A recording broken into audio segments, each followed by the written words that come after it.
row. Spirea and the Forsythia snowball bush at the end are all along here. There's tulips and daffodils and all kinds of beautiful things planted there. So I'm going to run this, put dirt on top, put the landscape fabric all the way to the edge of that, so that there's just a walking area here to pick things, but also killing off the grass here. And then this will be covered in dirt and plant all the peonies along here.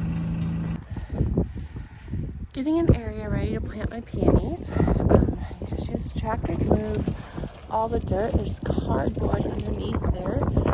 And then my husband produces all of that wonderful sawdust in his workshop. So the sawdust will suppress the weeds. Hopefully there's not cardboard underneath the sawdust, but that's a walkway between the two areas of bushes.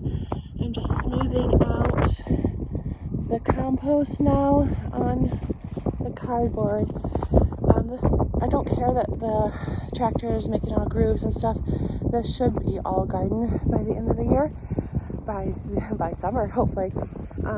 This area next to the peonies will have a walkway, and then I have several hundred, probably 1,000 gladiolas to plant there.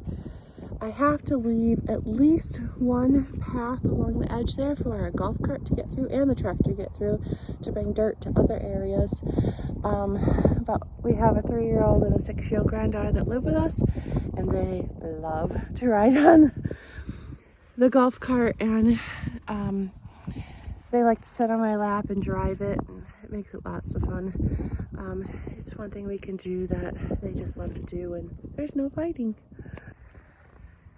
The next step, I'm putting this fabric down. It's called DeWalt Sunbelt, and it's a fabric that light does not, or I guess light can, I don't know, you burn holes in it wherever you're going to plant, but it keeps the weeds from coming up. And you ask why I'm doing that. I got fresh compost, I got all the over cardboard, so where are the weeds coming from? Well, my whole yard is weed, and the yards around me have been spraying weed killer for years, and the weeds are resistant. And so yeah, I'm 50 years old. I don't have the energy to weed all of this, nor should I be. Got some hip issues, but I still want a flower garden. So it's this fabric. I'll burn holes in it, plant things where I need them. I'm going to be covering a lot of property with this fabric this summer. It really just helps save me time in weeding. And let's face it, I want to pick flowers.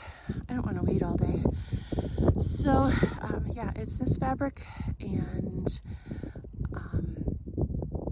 yeah, it's going to be beautiful. Vaza, that's the first time I did the torch by myself, lighting it and everything else. I feel a little badass. Anyways, I just burned all these holes in about 1 minute. So these are where all of the peonies are going to get planted. I don't have enough holes, and I can't plant them any closer together. So yeah, gonna need more cardboard, more dirt, more sawdust, all of the things. I think this is 35 peonies, and I have closer to 50, I think. That's a problem. I will spare you the rustling of the bags.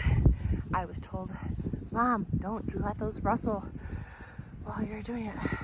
So these are all ready to go in the ground. They're bare root peonies. They have 2 to 3 eyes for sure. Some of them have more. And yeah, they're going all along here. And peonies, I say, take about 3 years before you can cut flowers from them. So this is an investment in the future.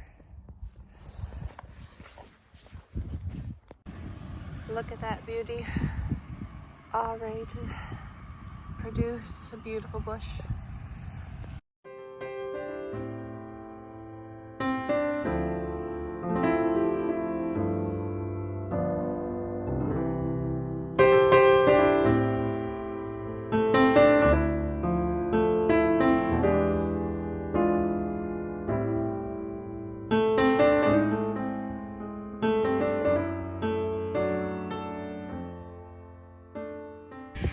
all the peonies are planted. That's a nice day's work. I have more in the house. Kind of bummed that there wasn't enough room, and I actually already have these planted probably closer than they should be. But I have 35, I think, in the ground, maybe 36. And there's 5 different varieties. There's yellow, light pink, pink, red, and yeah, that's it. So hopefully we'll have some beautiful peonies. I'm just kind of walking through the yard and trying to figure out where I'm going to put the vegetables. Oh boy. There's more room here yet, as you can see, but I have, I think, I don't know, 1,000 gladiolas to plant. And then I have several perennials. I have 750 lysianthus coming. There's the area over here. In this area, some of that's going to be, I got big gloves on, it's hard to hold my phone. Some of that's going to be, a lot of that's going to be dahlias. This will be the dahlia area. But I can plant all the way close to the bushes there. So there's that. Or the kids have a sandbox there, and yes, that's their summer pool with a nice skating rink on the top at this point. And they like to help, so planting like a little fortress around their sandbox could be fun. Put I started like right here with arched entry to their sandbox with pumpkins growing over top of the arch. Oh my gosh, they would think that was so fun to do sunflowers around the outsides. It'd be like a little fort in there. They love forts. But the rest of my flower area is back here. So maybe this will be the vegetable area. The nice thing is I don't have many hose options for outside, but we have a well pump back over there that we hook the hose up to, that reaches to here, no problem. So maybe that would be the best area.